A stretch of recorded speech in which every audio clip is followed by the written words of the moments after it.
All right. So nice to meet you, Kaitlyn. Thank you for jumping on the call with me. I know you have spring break coming up soon, so I'm sure you're excited for that. Of course, happy to make time. Okay. Awesome. Awesome.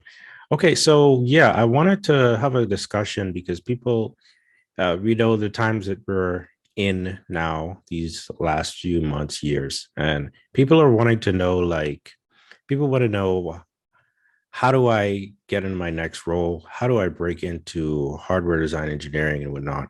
And I'm gonna let Kaitlyn take it away. Tell us a little bit about yourself and how you got to this point. Okay. Hi, I'm Kaitlyn. I am currently a fifth year, about to graduate from Rochester Institute of Technology. I'm in electrical engineering with a focus in renewable energy. I am heading into go be a PCB layout engineer, which is very exciting. I didn't really know that that was going to be the field, the expertise that I ended up with, but I'm like very excited to go and have that be the next thing that I'm good at. I'm originally from California. I'm from the Bay Area, a little bit down from San Francisco. I came over to Rochester, New York to attend RIT. They're known for their co-op program and like very much being able to take a student and make them employable, to have skills that are applicable is what they tell you that they will prepare you for the real world. So I believed in that and I seem to have benefited from it. So it's exciting to be here. Wow. Okay, that's really cool. So you're originally from like the specifically the Bay Area?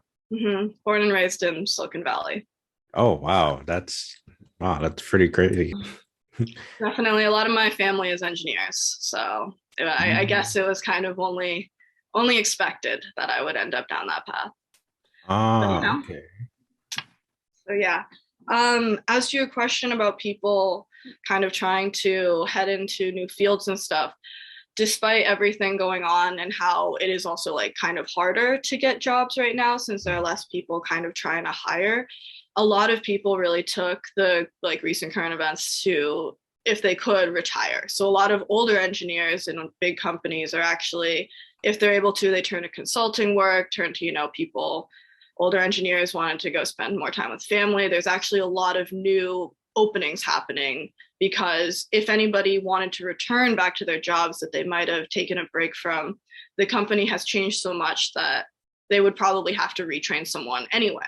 So there's actually, for the job positions that are opening and the tech bubble that hasn't broken yet, there's actually a lot of people looking to hire and a lot of people that I guess are kind of making that choice of like, oh man, when push comes to shove and everybody went to remote and financial things were really hard, like a lot of people had to take a look and go, okay, well, what's next? Like, what am I going to do to be more secure, to have a new skill set?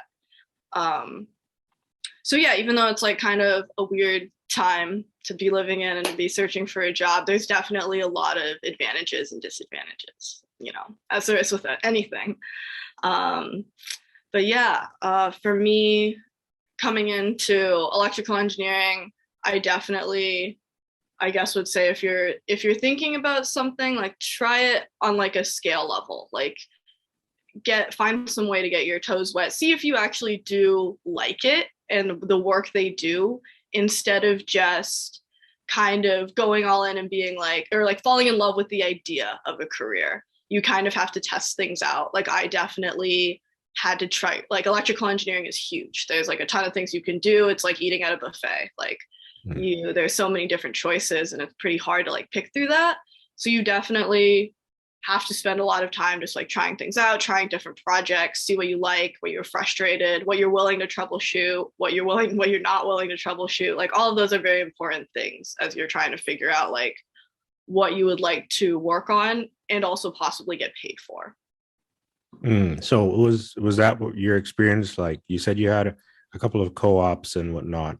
Were you trying to figure things out and then you landed on something that you found interesting, or how did that journey work out for you with Yeah. or did you know what you wanted to do already for the most part within No, engineering? I have never really known what I wanted to do. And Okay. I think I'm starting to embrace it as a strength that I don't know what I want to do. I Mm. think it's something that can definitely, you need to have direction, but it's also like life is filled with directions. You have to be willing to roll with the punches and change to something else if you aren't happy. That's its own life lesson, I think. For me, doing co-ops, like, definitely terrifying. Like, I had to find my first co-op like second year of college, so I would have been like 20, maybe 19, somewhere around there. Mm. And previously I had done like lifeguarding, swim coach work at a country club at home. So I had like people skills. I was pretty good at talking to people and like asking questions and solving problems. But it's really overwhelming to go and try to find a job when you basically are pretty sure you have no experience. So I definitely, my resume when I started looks completely different from how it does now. I actually, when I first started, I had a ton of my sections, since I didn't have like relevant work experience. I had a lot of time writing up like big labs that I did, or like projects that I had done and whatnot, or like, you know, like if picking up like personal projects, things that you could talk about, just to kind of, you know, have a little bit of a toehold before you go and find your first co-op. And then my first co-op, it really felt like applying to things was a numbers game. Like, I must have applied to like 100 jobs, heard back from maybe 15, got interviews with like 3, and ended up getting like 1 or 2 offer letters for my first one. And I ended up doing fiber optic transceivers. I was in Rochester, New York. It was cool. I didn't know much about telecommunications or like any of the, I guess, infrastructure for the field that I was heading into. I didn't realize, I guess, quite how big EE was. So while I knew by the end of my co-op that I didn't want to be in that type of work, I still like learned a lot about the product and who sells to, and a lot about just like, you know, full-time work. Switching from school, which is like very much randomized classes every single day, is different, to like, oh, I only go in for 8 hours, 5 days a week, and then the rest of my time is to myself. Like, there was a lot of learning about like, oh, I have all this other free time. What am I going to do with it? Like, the first time in my life that I didn't necessarily like have to do what was next. I didn't have to study for the test next week. There wasn't homework that was due. Like, for the next 8 months, I was doing the work thing. Which wasn't, you know, the most productive of adult times. I definitely slept a lot more than I think I had done previously. But right, that's part of adjusting from school to full-time. Like, you have all of this newfound freedom that you need to kind of learn to figure out what you want to do with, and not just kind of like let it slip through your fingers. So that was my first co-op. And then my second co-op was also in Rochester for a defense company, and they were really cool. Did a lot of troubleshooting for like their boards and stuff. Really, like, they had like 16-layer boards and whatnot. Like, if you ripped up a pad while you were troubleshooting something, like, you spent the rest of the afternoon looking at pads viewer to see if you could still salvage what you were working on, or if you ripped through 4 layers of the board and you didn't know and you're just dead in the water. You know, it's experiences like that that makes you go like, am I willing to troubleshoot this in the future? Maybe, yes, no, we'll see. So for me, it was really just a lot of exposure, like a lot of just kind of, even if I wasn't like hands-on doing it, even just being in the same room and just like hearing, kind of going in person and hearing like coworkers just like talk is important. It's definitely different than what I thought it would be.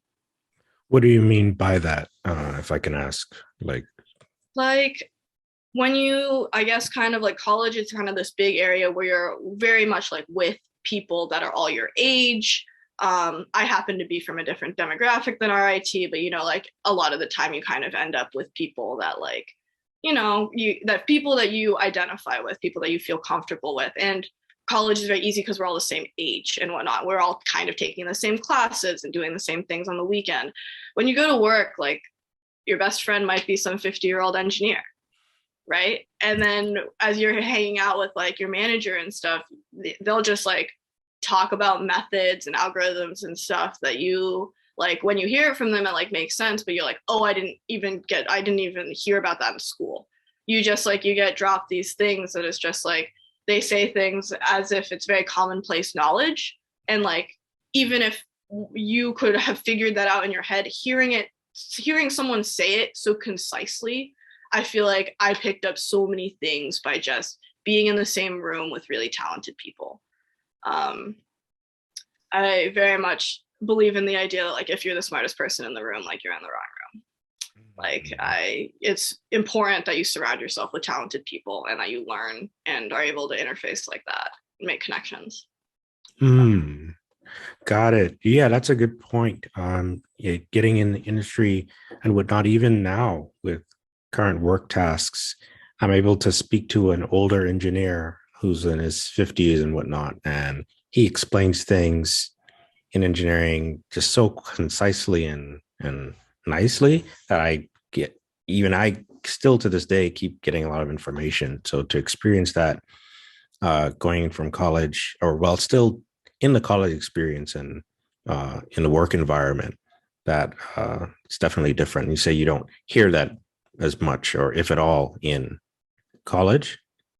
Well, it's just because like college, you're kind of hanging out with people that are all your age. Like you might have a couple older folks that came back to college after doing like military or something, other life engagements.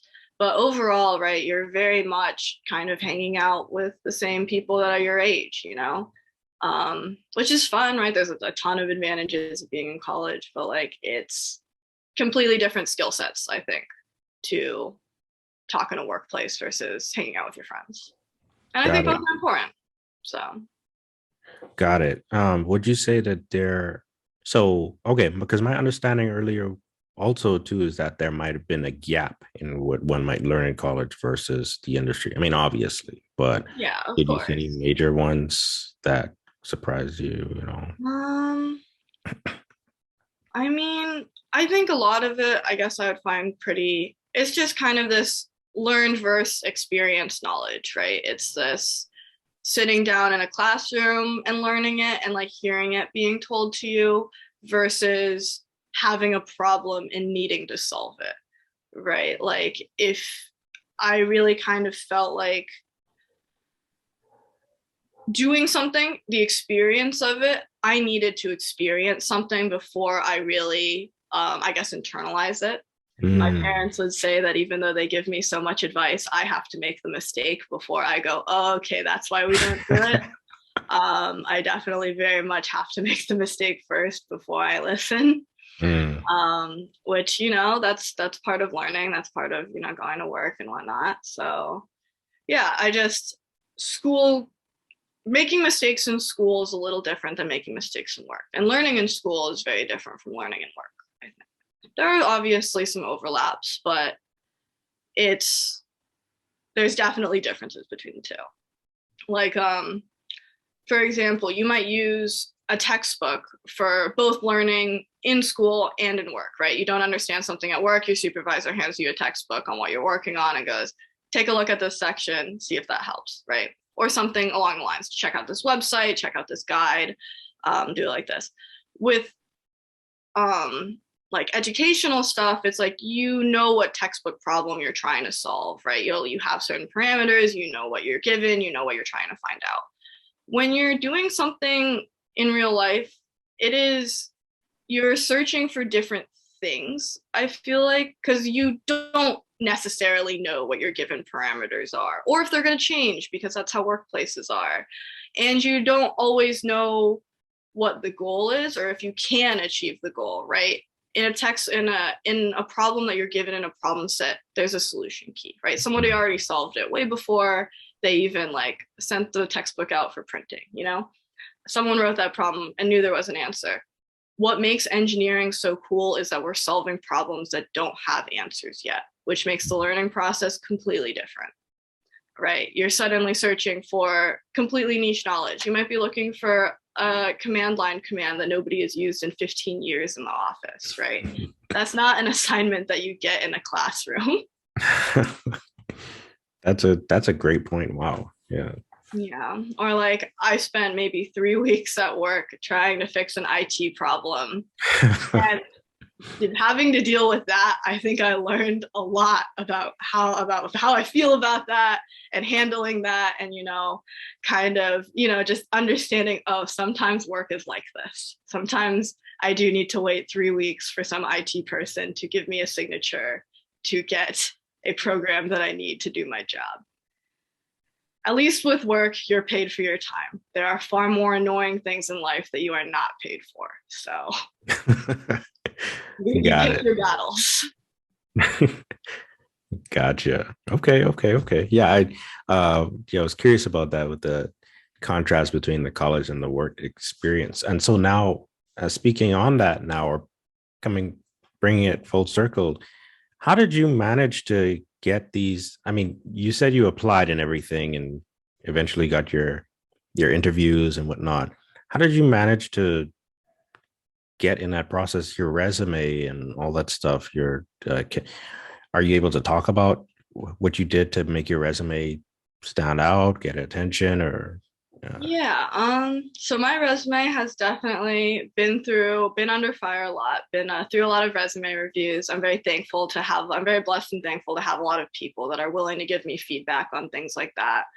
Um, right, but your resume is very important because it is the advertisement for yourself, right? It is the flyer that you're putting on the bulletin board. And while you're doing that, an employer will only, or a recruiter will only look at it for maybe 15 seconds before they decide whether you're worth pursuing more time or not.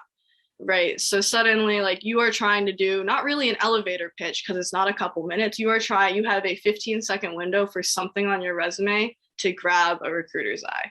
Right. And everybody's unique, but also you are one of 100, at least 100, at least 1,000 people trying to get this job, any job. Um, so that's why I guess it's kind of important that you are like concise. Like, I tend to struggle that papers with like certain page amounts because I very much like, if I feel like I comfortably was able to concisely say what I wanted to say, I don't know why I would waste someone else's time writing more for it. And there's arguments for both sides about like needing more words for understanding, or like, having it be more concise isn't always the best application of things. For a resume, I think you should be as clear as possible, right? You're both trying to get the same goal. Your recruiter is trying to figure out if you're a good fit for the job. You're also trying to figure out if you're a good fit for the job, right? It's not really a battle. You're just trying to figure out both sides. What do you want? And is this a good match? Right? It's not really a fight. It's just this very, I guess, interesting interaction. As for my resume is definitely like outfitted for keyword searching. So a lot of, right, like I said, there's a lot of different people trying to go and get jobs. The way that recruiters are able to kind of filter through all of these things, right? It's the same way that we Google things and all of these things pop up, right? Mhm. They have, they are able, like places like LinkedIn, one of the things that they actually do is, yeah, they're a service for you to have your resume and for you to have a professional profile, but you as a person are also a product to LinkedIn, because a recruiter can go through LinkedIn and filter through people looking for jobs on LinkedIn and go like, okay, I'm looking for someone who, you know, is an electrical engineer, either a bachelor's or a master's or whatever level they need, with maybe a specialty in fiber optics or RF engineering or power. They can look for these keywords, right? So it's important that you have words in your resume that are like buzzwords, like very much like you can go in and you'll go, okay, they know how to code in these languages. They know they've worked in these programs, like they've worked on these projects, they've made this many layer boards. They're looking for just like bulleted ways to identify what is this person good at, and is what that is the skill set that they are good at what I need for the position. Um, and obviously, as someone applying to a job, I can only fix my skills so much, right? I only have so much to offer. So I spent a lot of time like very much stressing over this idea that I wish my resume was better. Hmm. Let's face it, on a day-to-day basis, your resume will not get better. It is one of those dedicated time per day things that you need in order to pick up a skill and improve.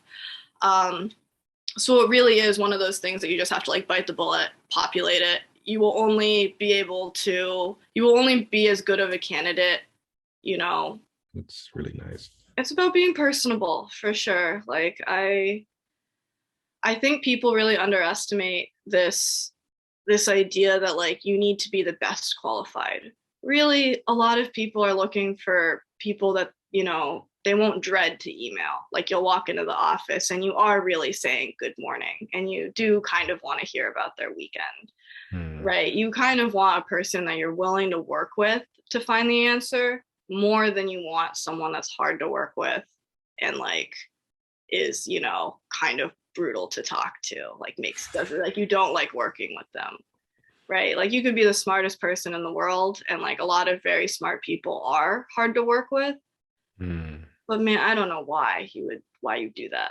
because I feel like if you're working together then you are trying to solve the same goal, but different different problems with people being personable and smart people being hard to work with sometimes, right?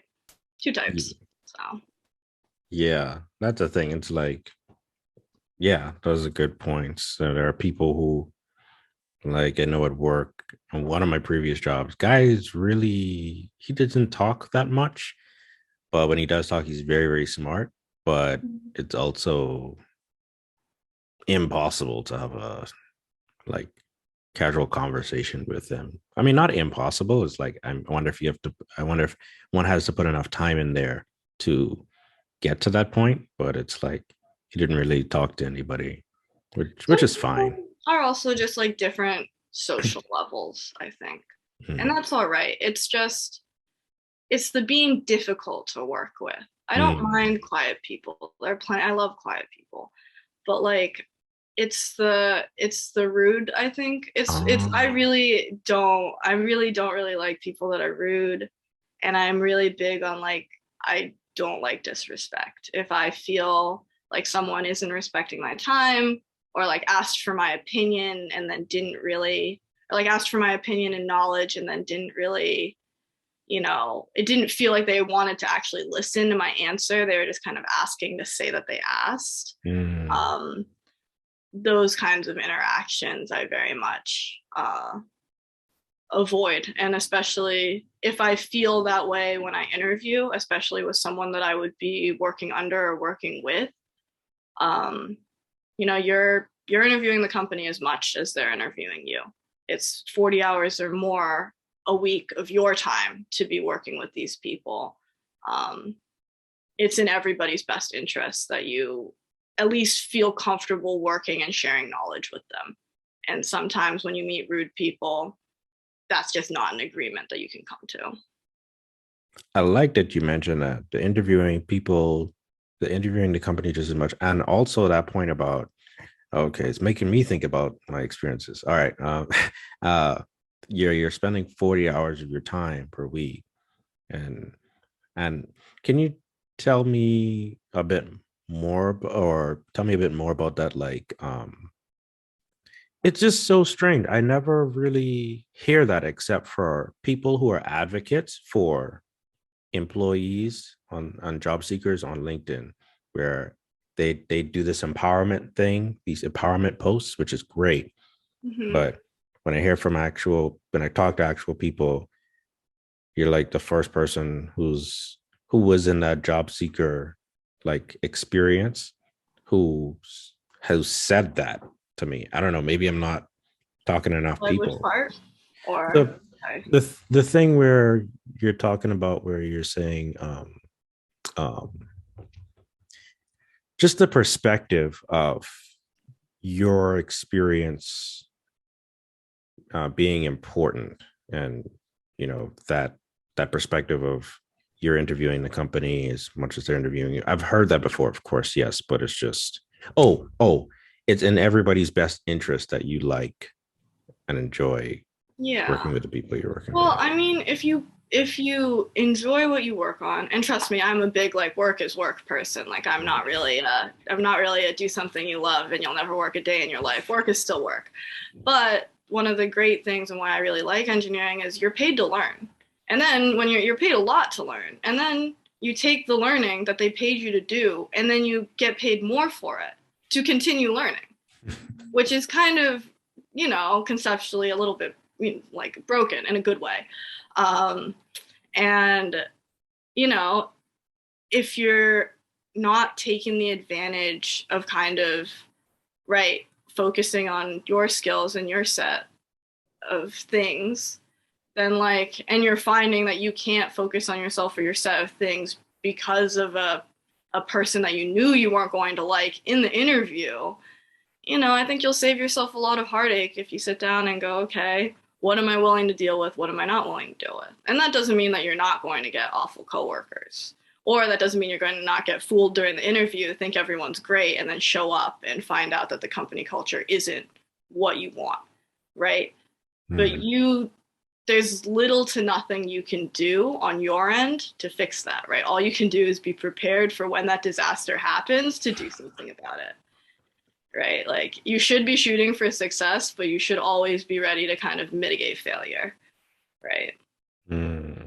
So, yeah, that's kind of been, I don't know, 40 plus hours a week is a lot of time to be spending with people and working on something. So, right, you don't need to love it, but you should at least have an interest in it. Hmm. Yeah, totally get that. Is this um so how did that make you approach or show up in your interviews? And how do you even handle the interview process in general? Like between you start off in your sophomore year with these opportunities and now you're at the fifth year level, ready to graduate. So what's Yeah. that journey been like in terms of your interview game? Uh have you I scaled up? definitely it's definitely been a process. I'm a little camera shy, I guess, or just like shy in general. Hmm. I Once I get into it, once I'm comfortable with the person, I've definitely gotten better at this. It's been easier, but I remember my first couple interviews, I was terrified. Like I was ready to cancel before I even showed up. Like I had to convince myself like this isn't a test in the way that the worst that can happen is that you don't get the job. And that's the exact same position you were in when you started, right? You don't have a job currently. Hmm. So for me to kind of push myself into this idea of like, whatever is going to be better than where you are now, that took a little bit for me to do. It also like I was able to kind of there's L3 Harris, or at the time I think it was just Harris. They merged recently. They are able to do like mock interviews or and resume reviews and mock interviews. Hmm. So that way you get to talk to someone who is a recruiter and does do this for their regular job, but they're willing to take the time. I think they might be paid for it to come and interview you as a college student. And it's kind of a very low risk way for someone to give you feedback on how you're doing. Um, some other methods like include if you look up just like a bunch of common interview questions, and I used to have a little document where I was able to write up, I guess, like my answers to the most common ones. There's a lot of like very story based interview questions, right? Like what is something you struggled with? Like what is a project that something went horribly wrong and you needed to troubleshoot it? How did you troubleshoot it? Um, that's just like the interviewer's way of asking you like how do you handle problems, like let me get a feel of when you look at a situation, what do you think and what do you do. um, and I think everybody has good stories. Everybody's had to solve a problem, right? Life is filled with problems. Everyone has had a story where they've had to fix something, Hmm. right? It's the deer in the headlights on the spot. Somebody asks you what you want for Christmas and you have never wanted anything in your whole life ever, right? They ask you, have you ever solved a problem? And you look at the interviewer and you're like, no, I've never solved a problem in my whole life. Right. It's that deer in the headlights. Like I definitely spent, 30 minutes looking up questions about like things like that and just writing like little blurbs, stories that might work, right? Things that I just like, things that I could pull out of my pocket and talk about. Um, right. And these questions, they're about yourself, right? Like, do you need to do research? You're right there, right? You just need to take the time to think of the answer, right? Everybody has a story. Like, it just takes a little time to kind of format it the right way. Like, talking is very difficult. So it's kind of about preparation. It's definitely a preparation game. Um, some other things that I did before interviewing. Yeah, and then I guess a step up from that is if you're kind of too scared between like writing things on paper and going in and asking someone to set aside time, like, you know, in a mock interview or resume review or whatever, have a friend ask you questions, right? Being able to verbalize it to someone. It'll sound silly. I definitely like, it's weird talking to your college age friends about resume stuff, about career things, but it's important, right? It's, you're the same age, like even if you're not in the same field, like it's important to share experiences. So that way, you know, if you find yourself asking the CTO and co-founder what their name is and what they do for the company, maybe someone else won't have to do that in their interview and it'll go a little better for them. Um, so, you know, it's really just kind of hearing that and getting all of those things ready and having that, being able to present that kind of side to you. And right, what's the interviewer going to say if they can't tell you that your experiences didn't happen? And if they do, right, you're interviewing the company as much as they're interviewing you. I would not want anyone to be like, yeah, it doesn't actually sound like you solved that problem. Okay. Right? I'm not paid to sit with you for this interview right now. So like, you know, it's that kind of thing. So. Thanks, straight. Yeah. Like I've been in interviews. Yeah. It's it's these horror stories that I hear about sometimes, like on LinkedIn and different things where they're disrespected by the interviewers and whatnot. And it's just horrible. And you have to remember that like respecting yourself is important and understanding that there are these slights, these nags in even some of the questions that, but that's a whole other thing. Like uh what's your biggest weakness is one of the ones I hate, or at least that's how that's asked, bothers me. But aside from the interview questions, yes, handling or dealing with maybe dismiss things that dismiss or invalidate or minimize your experiences. You want to be able to call out and realize that, yeah, you may not want to work with. Yeah. Yeah. I think it's also important that you kind of separate your work from yourself. Like it is important, like work's going to be, right? Your career is going to be a huge part of yourself. But like, I don't know. I kind of think of who I show up to work as like a little bit of a different person, a different version of myself. Like I used to do competitive swimming and it was kind of like this phrase that like you leave it on the pool deck. Like if you're mad, something else, like you leave it on deck, like you don't bring out that into practice, like you separate those two things, like you as an athlete versus you as a student versus you with your family. Like these are all different parts of you that like I like to keep separate in order to keep myself kind of sane and all in one place about things. Because, you know, I wouldn't want something that's making me angry at work. Like, yeah, you should rant to your friends because it's funny. But right, if work is making it so you can't even hang out with your friends without worrying about it, I don't know. Life is a little too short for me to be dealing with feelings like that all the time. Dang right. I like that. I like that. Yeah. Because I mention that to people sometimes or let them know that, hey, you want to take advantage of LinkedIn to people that find you. And they sometimes they're surprised or they're like, they have this look in their face where they're like, huh. Yeah. No, in this day and age, like we are so internet connected, right? And this is fun because I'm going to a company that is helping get internet to people that are not. Oh, you. So you know, there's some fun there. But right, you have such a strong online presence, right? Even honestly, if you don't want to, like everybody and their grandma has some sort of social media profile, right? Um, so it's, I guess it's easier and harder to find people that way as a recruiter, right? On one hand, you only need to search a name in order to find someone. On the other hand, you and 50 bajillion other people are online, you know? So it's important that what you present online is good and like is updated and all there and professional, you know. In the other sense, like it's not magic. Updating your things won't mean that you'll automatically get a job. It means you increase your chances, but all of life is about increasing your chances, right? Nothing is definite. So. Love that philosophy. And yeah, I like that. That's, man, okay. You need to become a speaker of sorts at events. Yes. I have big stage fright. I know it's something that you have to work on, but like, we'll see. If it is a skill that I pick up, then I will cross that bridge when I get there. Got it. I don't It's know. one at a time.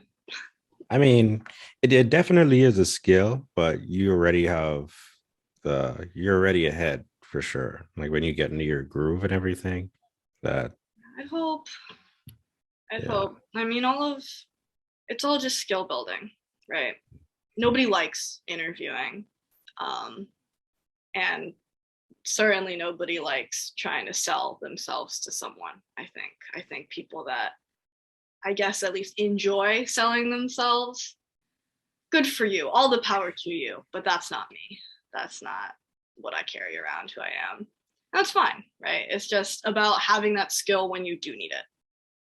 I'm very comfortable with this idea of like, yeah, I do have introverted qualities and I do like enjoy being by myself and whatnot. But you can't let that kind of thing stop you from pursuing better opportunities. Mm, good Yeah. point. Good point. But And yeah, other than so, that, I am terrified of public speaking for sure. oh, okay. Yeah, definitely not a submit my poem and go stand up in front of the school and compete in a poetry competition kind of person. That's oddly specific there. I It's a don't know. certain kind of person, someone that's willing to take their things and go and present it. It's a strength, it's a skill that a lot Hmm. of people had much earlier than me. Got it. So, Yeah, like spoken word type. I enjoy going to those events, but you know, just they got impressive to with the confidence. yeah. It's really, some people really do carry themselves well. It's something that I hope to learn a little better. So, Hmm. you know, always building the skill tree. Nice. Okay, so recently you've had a very interesting interview experience. You have some co-ops and this and that. Mm-hmm. So now I want to know about this interview experience you had this year with the very interesting that sounds very interesting and intense when I was hearing about it. But I want to know about your experience from your perspective, not a whole formal thing necessarily, just like how did that start and what did you go through in that process? Okay. So I guess as we've indicated, I'm graduating this May. Fingers crossed, Mm. gotta pass the rest of my classes. And I needed a full-time job. Like I am one of those people where I will always pick fun over work. So I wasn't allowed to plan any of my graduation trips until I had knew what I was going to do next. Mm. And so begins my job search. I knew I wanted to end up back in California. It didn't quite sit right with me that I was only spending 2 weeks a year with family and the rest of my time in New York. My parents are a little older, and especially with recent events, like I fully believe that family should be, maybe not necessarily comes first, but should be up there a lot of the time. So Mm. I started looking in California. Um, on my resume, I don't have a physical address, mostly because companies won't ever send you physical mail. But it is useful that I had a California address that I actually did use to apply to a decent amount of jobs on the West Coast if they do ask. Um, and since I was looking back at home, I was kind of poking around there. I was also applying to places in like Seattle, Washington, and places in Texas. A bunch of my friends are ending up in Maryland, but like first choice, I wanted to go home. That was definitely on there. But you know, new grad, I knew I couldn't be picky. I was also knew that whatever was next wasn't going to be permanent, right? It was probably going to be, people change companies all the time, especially, you have to be ready that if it isn't a good fit, what are you going to do? So ending up in a new city, like that was fine for me. I'd be happy experiencing that. So it was also because a lot of the big companies have offices in multiple locations. So when you're job hunting, it's important that you are able to get in contact with someone. And then if you're able to get in contact with the recruiter, then if you're interviewing for somewhere in Texas, you can have the conversation of, hey, I'll still interview for this position, but you guys also have offices in California. Can you tell me any information about that? And it's kind of like tapping into that pipeline of like company information and seeing like, oh, they interviewed you for a job in Texas, maybe they'll consider you for a job in California. So it was kind of a little bit of two games of like, I was okay with moving somewhere new And I also knew that it could be a conversation that I could ask to go back to California. And then, so from there, I applied to a bunch of different places. I actually ended up getting interviews with 2 companies, both Andurils located in LA and Astranis, which is a satellite company in San Francisco. And so both of these places were in California. I honestly did each of the rounds in the same week, except for the round 3s, which we'll get into. And it's both of them started with, they were both, the one that Astranis, I was applying for a PCB design position. And for Anduril, I was applying to just be a regular new grad hardware engineer, I believe. They have a couple of these open-ended. You mentioned those. Why those roles? I definitely wasn't super selective. I did actually, I think one of the things that I did learn was you should not apply to companies you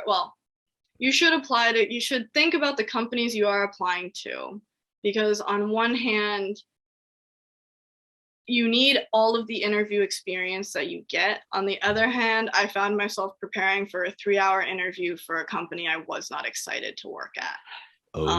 So I did really kind of, while I do very much encourage like any interview is good experience, like you don't have an opportunity on the table until the offer letter is sent, like there's a lot of things that people really make those choices before they actually really have that choice presented to them.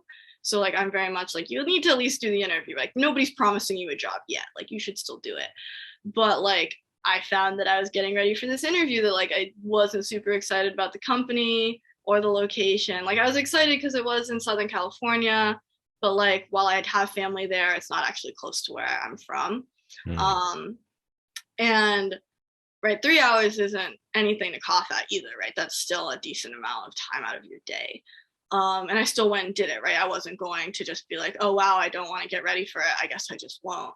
But in that moment, I was like, if these interviews don't work out, you need to stop applying to things that you don't care about, right? Like it was such a drag to be getting ready for an interview because like you don't want to do badly, but also like you're not motivated enough to prepare. So you're kind of like stuck in this middle ground of like, wow, I'm going to get a B on an interview and that there's nothing, I'm not going to do anything about it. Right. And in that case, maybe you'll get the job, maybe you don't. In that case, I did not, but that is okay because I landed the other one, which I did want to work for. But both companies had 3 rounds. I had a phone screen and then I called with someone who would have been my supervisor. That was fun. One of them actually called me from the test pad of like where they test their products and stuff. So that was kind of cool. That being said, he had kind of terrible internet out there. So kind of a fun hour-long interview talk with that guy. But he was cool. And then one of them was 3 hours. Went and did that, got my result back. They had filled it with someone else, but they would like let me know if there was another position open. But like I said, I wasn't too heartbroken about it. I knew that I didn't really want it. Obviously, it's nice to get an offer and then be able to say no, but we can't always win those choices. And the other company, I had gone through the 2nd round and I head towards 3rd, and they said, okay, your 3rd round, like normally they fly you out to California, which is like about 10 hours of flying, not counting layovers and stuff. So you're taking 10 hours out of your weekend for me to go from New York to home. So I actually thought in terms of the pandemic, it was great that I didn't have to fly out. That being said, if it was like a full-time move and I wasn't, if I didn't know people there and stuff, like, yeah, I would want to see the company. Like, it would have been nice to fly out, but it was also nice to not have to take, 15 hours out of my weekend to go interview. But so it was going to be an on-site, but it was going to be remote.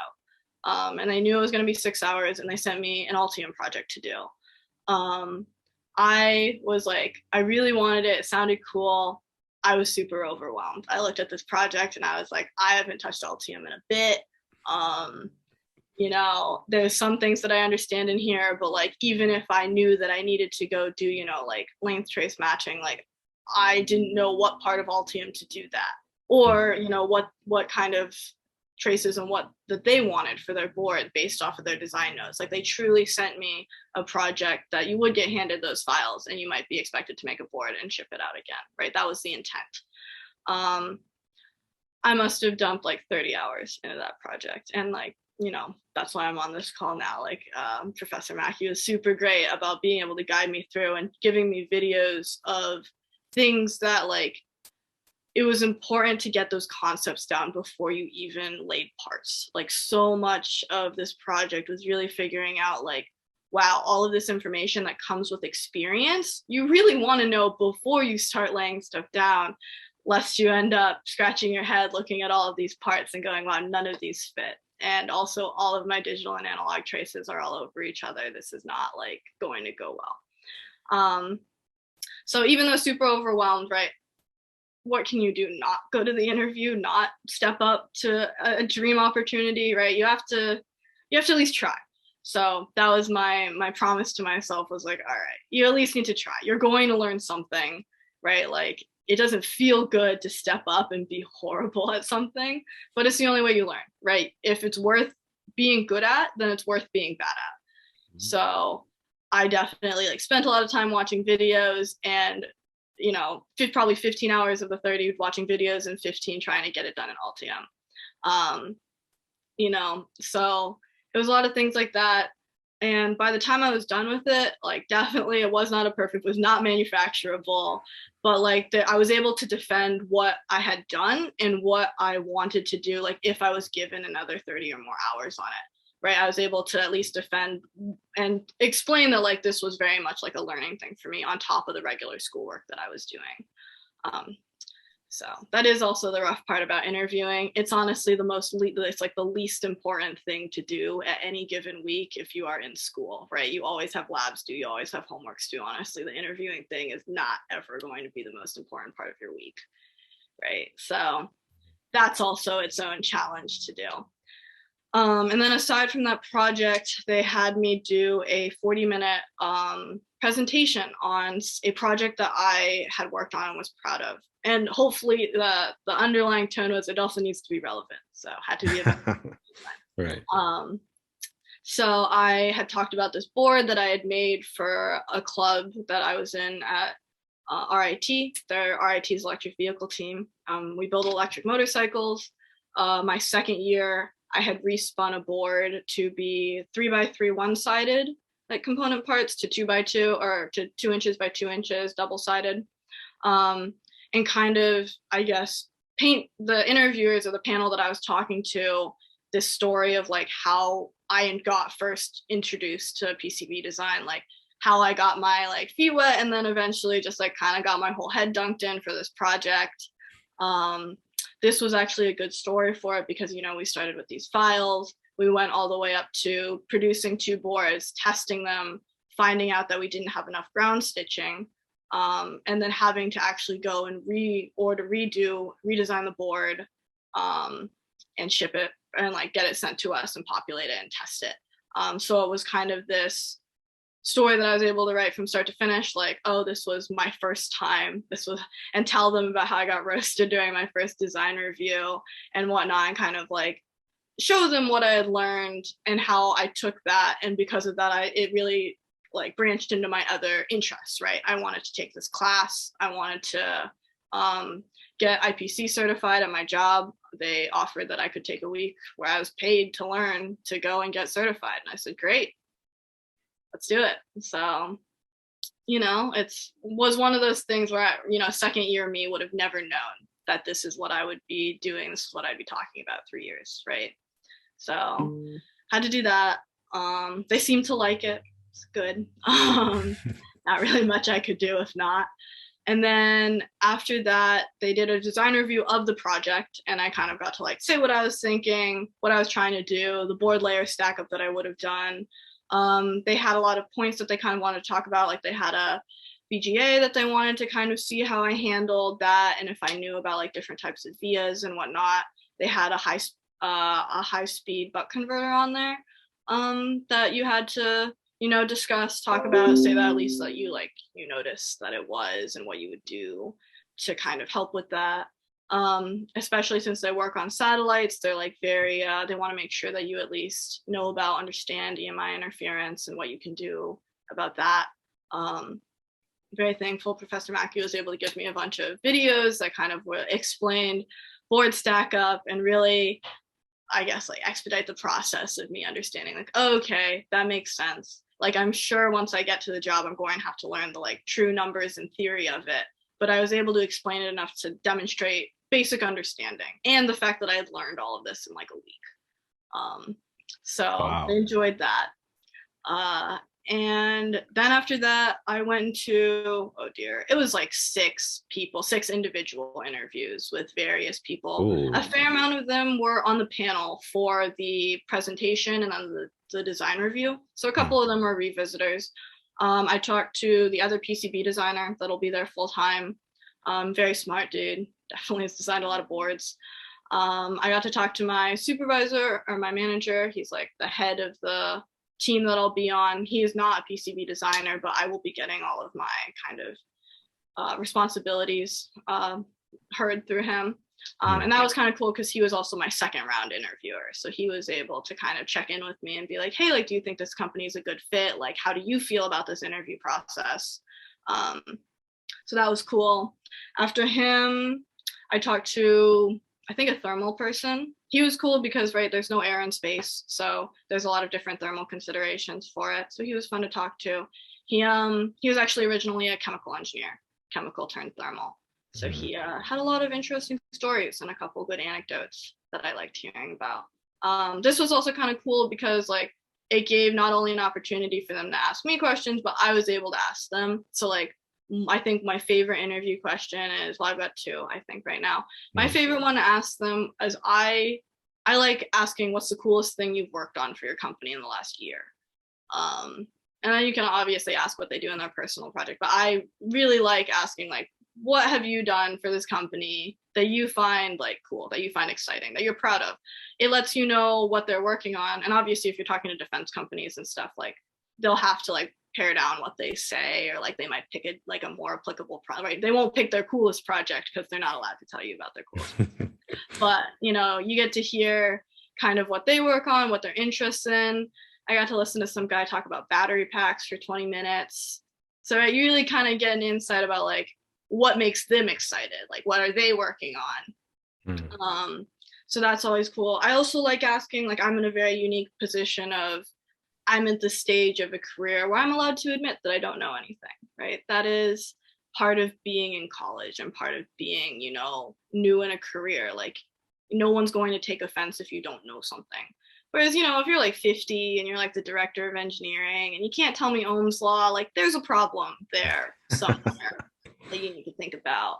But I'm in a great position where it's like, hey, I don't know anything. Let's roll with it. What are we gonna do with that? And you're gonna get to take this fun take on like unlimited potential, like willingness to learn. There's a lot of ways to spin that into a good thing. That being said, like you and every other person out there doesn't know anything. So with a grain of salt about what your skills are and what they aren't. But yeah, they I like to ask them what advice they would want to hear as a new grad, or what advice they would give a new grad, right? Everybody had to enter the job force once, and everybody has had something that they had just wished that they had either been concisely told to them or had heard in passing, or like, I don't know, just like had a casual conversation about. And you get some fun answers. You get to hear about some people and their PhD experiences. You get to hear some people really endorse, like you need to find a specialty, like you need to get good at something. You get a lot of stuff about reaching for things that you don't think you deserve. This was actually told to me by the co-founder of the company that I am going to work for. He very much was like, reach for things, even if you aren't quite sure if you're prepared for them, right? It was good. It was also good because I felt in that moment, I was like, yeah, well, that's what I'm doing in this interview. Definitely hanging out. Not really sure. So it was good. He was a very grounded person, and it was kind of cool because I got to ask him, at least like, you know, as a co-founder and all this, what he plans to do with like, you know, this startup and this whole thing. And he had a whole plan. It was very cool to hear kind of the big picture and what people are planning. You know, people have some very big dreams stored up there. It's good to hear them. It's cool to hear them. Obviously, that question I don't think will be able to stay for even honestly 2 or 3 years for whatever's next, right? You can only not know. You can only advertise that you don't know things for so long. Yeah. before you have to be like, hey, I know things. That's why you should hire me. So, but it's also better to admit that you don't know things and that you're willing to learn than go in and be like, yeah, I know everything. I already know what my specialty is going to be. I'm going to get a PhD in like, power systems and whatnot. Power to you. That's not me. Um, so I don't know. And then, sorry, long story. We got through the interview process, got through all 6 of them. And then they let me know that they'd be in contact and they reached out to me and I had my negotiations call and I've signed my offer letter since then. Oh, congratulations. Yeah.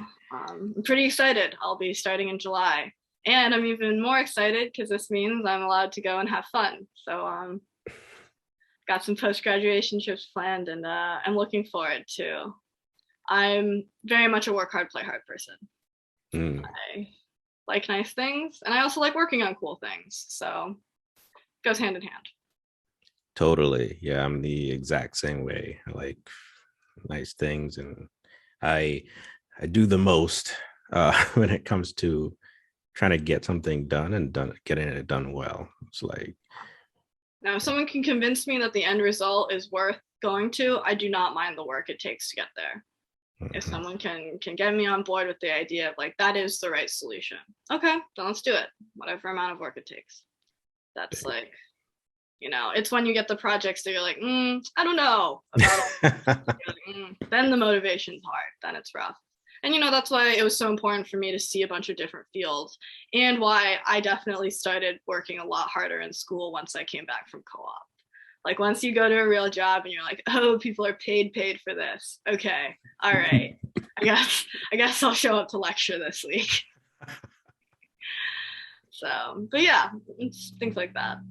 All right, so that is pretty much the end of the interview. Thank you so much for watching, and it was just very informative and very interesting to get Kaitlyn's perspective on her experience going from a sophomore through to a 5th year, and then eventual soon a graduate with a bachelor's in electrical engineering and getting into her first full-time non-co-op role post graduation as a hardware design engineer in aerospace. So thank you so much for watching again. I appreciate your time. And if you have any questions, leave them in the section below.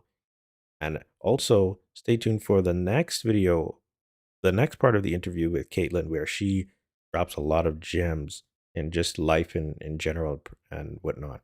Very inspirational, very interesting to hear her perspective, especially for those of you who are in a similar situation as she is, with trying to land jobs, and also the overall landscape and your overall experience as an engineer or student trying to transition to becoming an engineer. Thanks again, and see you next time.